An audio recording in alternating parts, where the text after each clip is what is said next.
Good morning. Medyo tinanghali na gising kasi puyat. Lumabas kasi ang amo kagabi pasado alas 11. Tapos kaming dalawa lang ng anak niyang naiwan.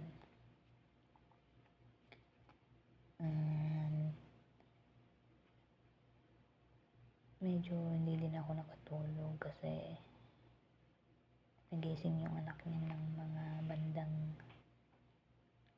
1:00. Tapos yun, gumising rin ako. Binantayan ko siya hanggang sa makatulog ulit. Dumating yung nanay niya is 3:30. Dumating yung kanyang nanay 3:30 ng madaling araw. Oh my God. So yun na nga, nakatulog ako, kami dalawa sa may living room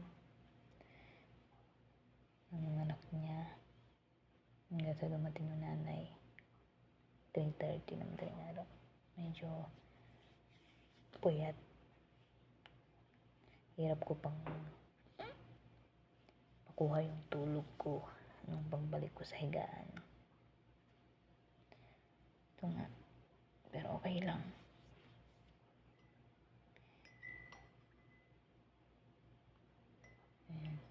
Ngayon pa lang pa ako magkakape.